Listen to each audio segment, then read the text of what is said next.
Bueno, ahora sí, 12:27 minutos, arrancamos con un nuevo Decime la Verdad Políticamente Rock, como desde hace 10 años en el aire de Vorterix Bahía, hoy acompañado, volvió Dai Redolfi.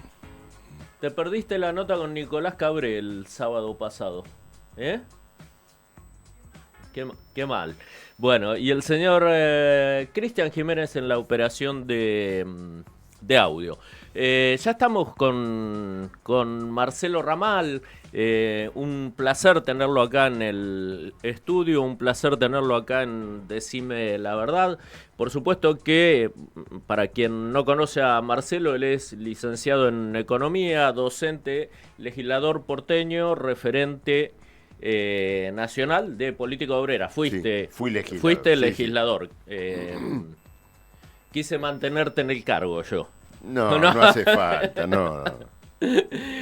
Hay gente que se hace llamar legislador mandato cumplido. Claro, me parece, mandato cumplido. Qué me loco parece eso. una ostentación, Claro, me parece sí, algo sí, como sí, diciendo, sí. no se olviden que fui legislador. Ya fuiste legislador, Claro, ya no ya sos está, más, no ya sos está. más. No rompa la bola. Claro. Pensaba cuando armaba la nota, ¿viste? Y miraba todo tu recorrido. ¿Podría decirse que no te privaste de ninguno de los trabajos o profesiones difíciles en esta Argentina que nos toca? Docente, político, economista, licenciado en economía. Sí, más o menos. Creo que hay profesiones mucho más difíciles, ¿no es cierto? Los mineros, los metalúrgicos, Sí, los claro. aeronáuticos, los que tienen que recoger la caña en el norte del país. No, por eso no me considero nada en particular, simplemente es lo que me tocó y traté de hacerlo del mejor modo posible, pensando siempre en una salida para los trabajadores, para los de abajo, ¿no es cierto? Bien, esta tarde a las 18 horas vas a estar presentándote en la sede de Política Obrera, que está ubicada en la Madrid y General Paz, acá en Bahía, en una charla debate llamada Las luchas en ascenso, cómo las convertimos en una perspectiva socialista. Si me equivoco, me corregís. Sí, vamos a hablar un poco de lo que está ocurriendo en la Argentina, de esto que podríamos llamar un cambio de tendencia, en el sentido de que, bueno, agravios a los trabajadores en todo este último periodo, con Milei, pero indudablemente también antes, con situaciones de pérdida del salario, corroído por la inflación, bueno, cosas que terminaron o tal vez ayudan a explicar por qué muchos trabajadores votaron a Milei. Finalmente lo que tenemos ahora, ¿no es cierto? Liquidación del derecho del trabajo con esta ley bases, planchazo a las jubilaciones, a los salarios. Bueno, toda esta situación que se venía desenvolviendo en el último periodo, en las últimas semanas y meses, ha dado lugar a una reacción. Lo vimos en las marchas de los jubilados, lo vimos en la movilización de los universitarios, las tomas de facultades también. Ayer estuve en la Universidad del Sur conversando con estudiantes, con docentes. Bueno, vamos a discutir un poco sobre ese cambio de tendencia en el ánimo popular dentro del escenario más general de lo que significa el gobierno de Milei y también, ¿por qué no?, aprovechando que podemos discutir un poco con mayor amplitud, discutir la situación internacional, el escenario dramático de una guerra que ya tiene contornos mundiales, el significado del retorno de Donald Trump en Estados Unidos. Bueno, un poco todas estas cosas vamos a colocarlas en agenda en la charla de hoy. Nombraste recién y me interesa esto como disparador. Dijiste que pasaste por la Universidad Nacional del Sur. Sí. ¿Fue mezclado? ¿Hubo mezcla de carreras o Mayoritariamente fue la gente de humanidades. Principalmente de humanidades. Ajá. Estábamos ahí, principalmente, ¿no es cierto?, era gente de esa carrera. Alguien también había, ¿no es cierto?, de otro ámbito, de facultades vinculadas más a la parte de ciencia y técnica. Pero bueno, hicimos un poco un recorrido por lo que fueron las movilizaciones de las últimas semanas, lo que se está viviendo en este momento en todas las universidades del país, donde, bueno, indudablemente hay un intento de asfixia de la universidad pública que tiene su eje en los salarios, docentes y no docentes. Exacto. Se habla mucho de auditorías a las universidades, pero el 80% del gasto universitario son los salarios. Tal cual. Que vienen determinados por una paritaria, por convenios, y por lo tanto el centro de ese estrangulamiento presupuestario hoy está pasando, ¿no es cierto?, por los salarios de los trabajadores de las universidades. Y luego también, en el caso había estudiantes que nos relataron, bueno, esa situación en la cual falta hasta una resma de papel para poder imprimir un apunte. Y un punto que también creo, conversamos de un tema que parece menor, pero en un punto te vas a dar cuenta por qué es importante también. El comedor universitario, Muy los importante. precios del comedor universitario, que es el nexo entre el estudiante como simple estudiante y el estudiante como trabajador o miembro de una familia trabajadora. Sí. Que de pronto no puede pagar el almuerzo en el comedor. Entonces ahí viene el carácter político, yo te diría, más general que tuvo esta lucha universitaria. ¿Por qué? Porque los estudiantes son hijos de trabajadores, gente que viene a lo mejor del interior de la provincia de Buenos Aires, en las localidades aledañas para estudiar acá en Bahía. Entonces, esa movilización no es simplemente educativa o simplemente estudiantil. Es la punta del ovillo que te indica que está pasando algo, ¿dónde? En las casas de los estudiantes, en las familias de los estudiantes, que son familias de trabajadores y donde entonces lo que tenés es una demostración política contra el gobierno que no solamente ataca a la universidad, que golpea las jubilaciones, golpea los salarios. Entonces, esa es la proyección de estas movilizaciones de los estudiantes que tuvimos, ¿no es cierto?, en las últimas semanas. Es un pronunciamiento político contra el gobierno por parte de chicos que están muy vinculados a la clase trabajadora en un sentido más general. Coincido en esto que comentás, Marcelo. Vos sabés que ayer estaba leyendo, trato de leer todos los medios, incluido, por supuesto, La Nación, Clarín, Claro. todos Lógico. los medios. Sí, sí. Hay que alimentarse, digamos, de todo lo que va surgiendo en los medios, también para poner en claro determinadas cuestiones, como hacíamos en el editorial en el principio. Y leía en la Política Online, por ejemplo, el editorial de Fidanza, que tituló La Carta de Milei, y quería preguntarte, como economista, como licenciado en economía, mejor dicho, ¿cómo harías vos para explicarle a la gente de a pie esto que escribía Fidanza, que la carta de Milei es la baja de la inflación? ¿Cómo le explicarías de un modo claro a quien nos está escuchando que es una engaña pichanga esto? No, ocurre lo siguiente. Lo primero que te querría decir es lo siguiente. Cuando se habla de la baja de la inflación, estamos hablando de lo que ocurre ahora, con una inflación del 3%, 4%. Entonces dice, bueno, el gobierno quiere mantener esto. Pero no nos podemos olvidar de una cosa. Diciembre, enero, febrero, tuvimos una hiperinflación.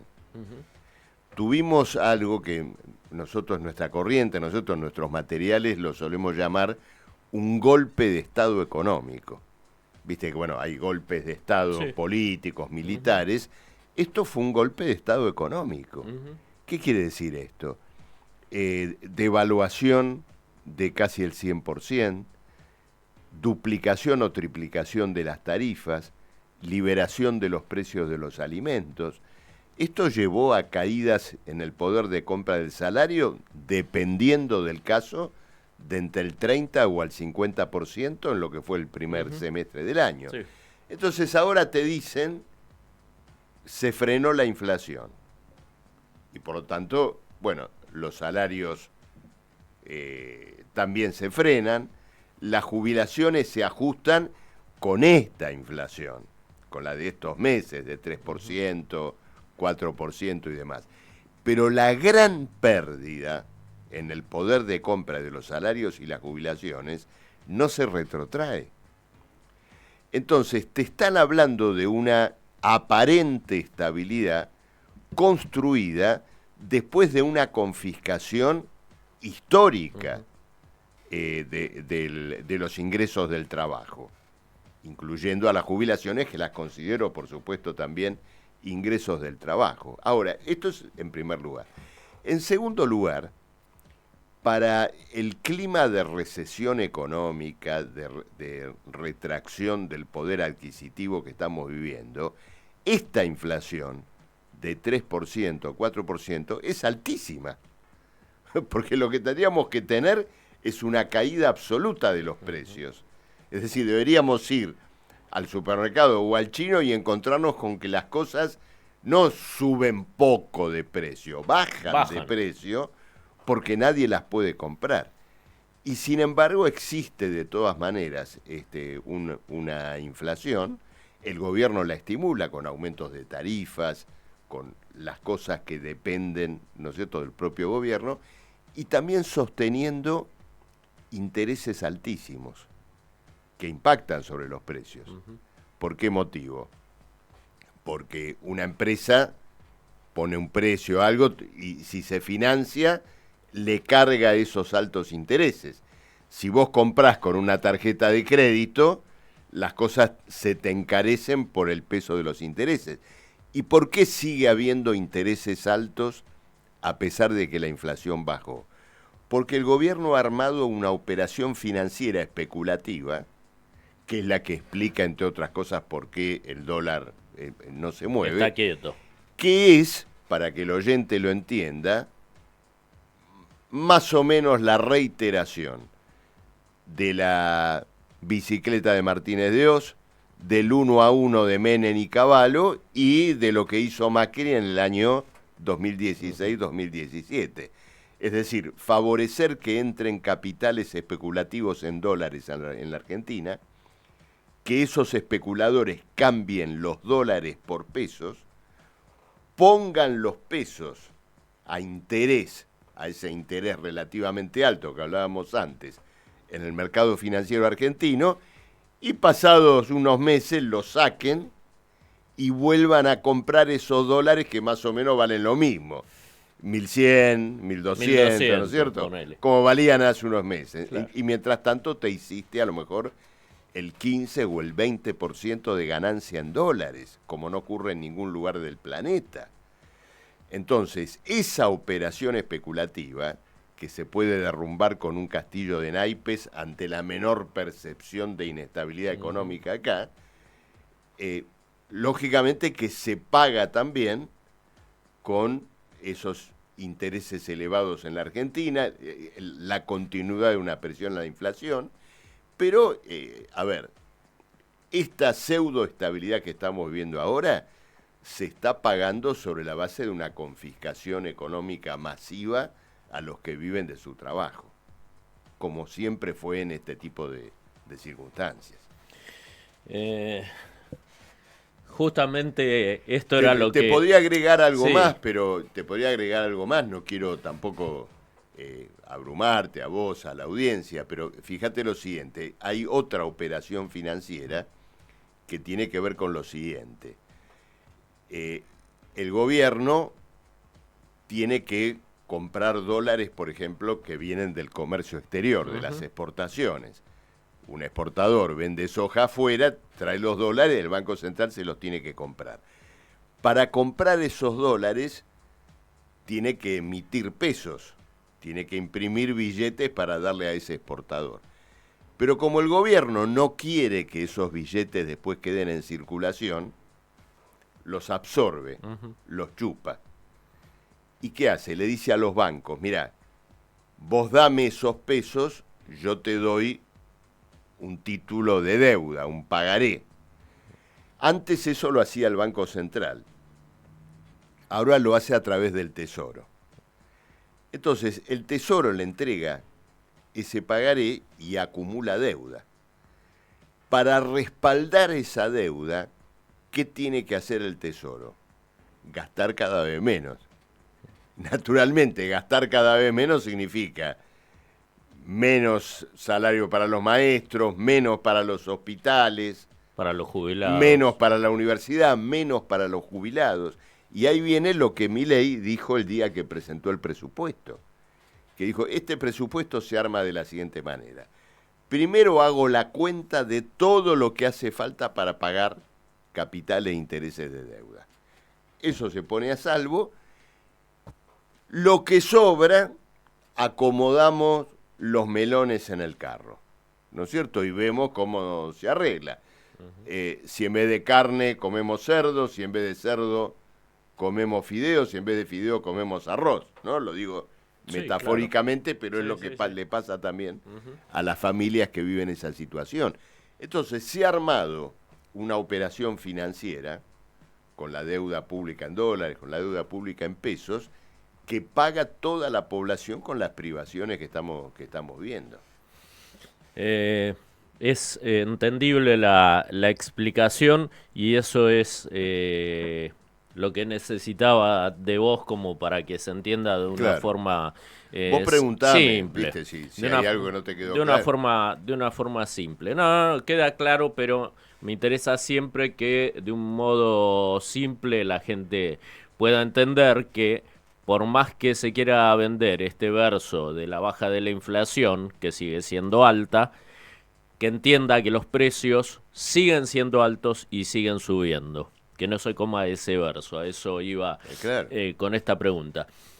Quiero pasar a otra, y es una pregunta que le he hecho a otras y otros referentes de la izquierda nacional y también local. También me gustaría hacerte la voz. Y te quiero preguntar, ¿por qué la sociedad no termina de darle a la izquierda un espacio más grande como para que pueda tomar decisiones amplias, tanto en lo legislativo como en lo ejecutivo?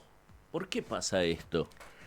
Bueno, esto ocurre, yo creo, en primer lugar, porque la población está terriblemente bombardeada por un aparato de tipo informativo, mediático, que busca legitimar a las fuerzas sociales y políticas que gobiernan, ¿no es cierto?, que existen.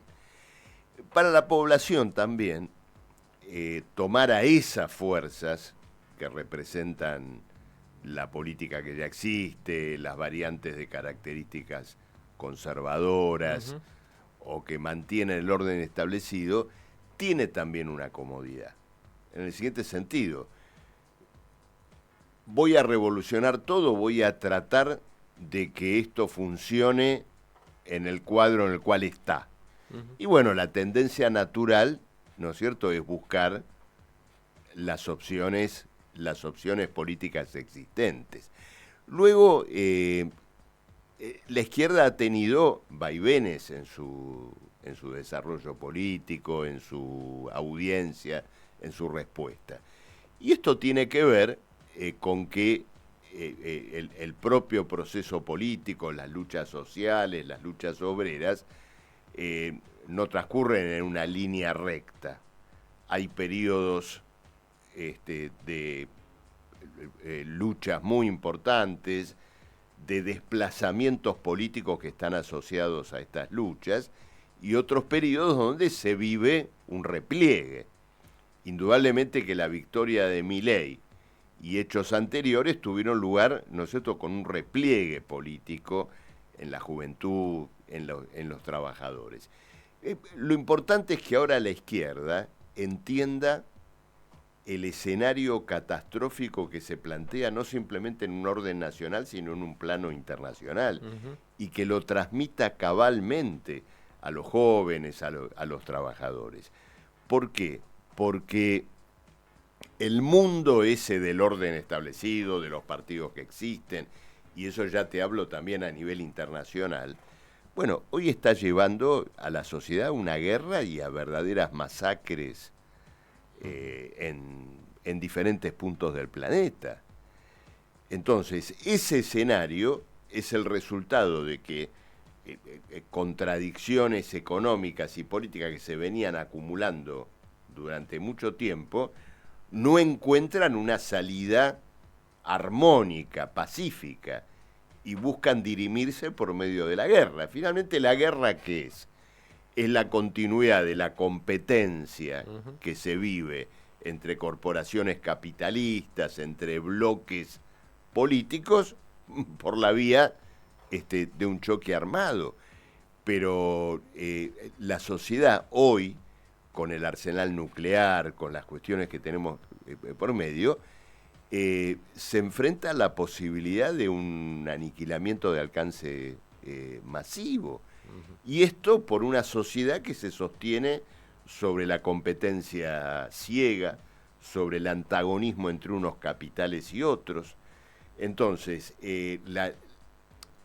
la sociedad humana, ¿no es cierto?, el ser humano como tal, está reclamando, tal vez no todavía en lo subjetivo, no en la conciencia política, pero en lo que ocurre, en lo objetivo, el mundo pide a gritos una sociedad gobernada sobre la base de la armonía, de la cooperación entre los seres humanos, en un plan consciente que reconstruya el equilibrio entre el ser humano y la naturaleza, que hoy está completamente quebrado.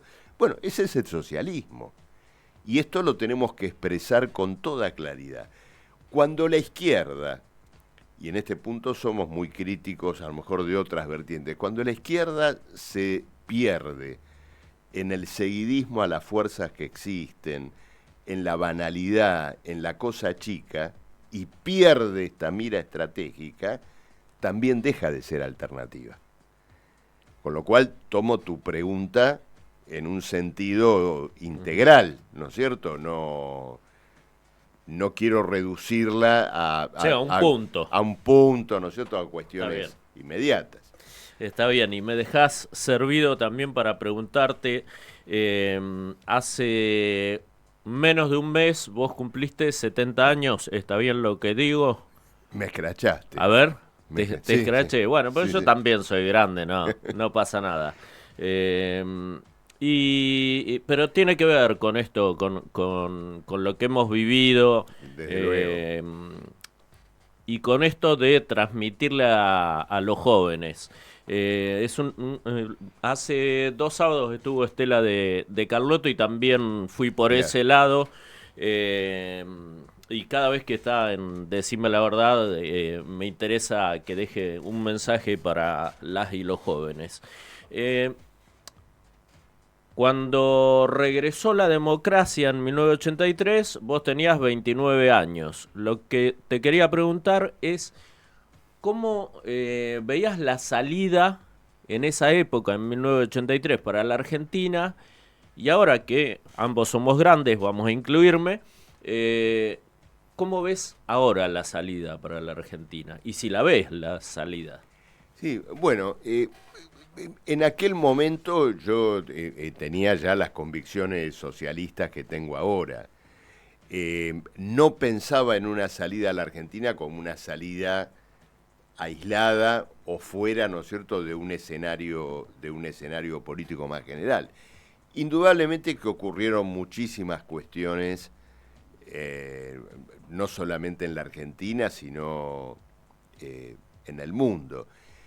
Pero el hecho más importante, cuando vos me preguntás, 83, probablemente me preguntaste en lo que tiene que ver con la Argentina, pero habiendo hablado de todo lo que hablamos recién, ¿no es cierto?, en el orden mundial, y también con la pregunta de la izquierda, si yo tuviera que decirte, digamos, el hecho más marcante que tiene que ver con esos, ¿cuántos años estamos hablando? 40 años. 40 años. ¿No es cierto? En esos 40 años fue el derrumbe de los países que se habían proclamado estados de los trabajadores o socialistas. Bueno, hoy es el día en el que se recuerda la caída del muro de Berlín. Claro, que está asociado, ¿no es cierto?, a eso que ocurrió finalmente muy pocos años después, en 1989.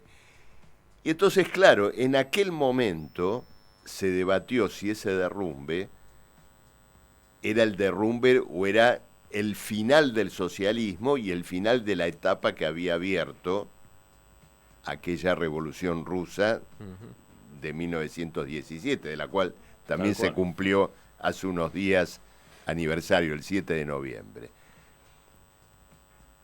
En realidad, lo que mostró la historia es que ese derrumbe que tuvo lugar y el pasaje de esos países al capitalismo, es decir, hoy Rusia es un país que está organizado y articulado en función de intereses capitalistas, y el propio Putin invadió Ucrania en función de la expansión de intereses económicos de ese carácter. De lo que veníamos hablando recién.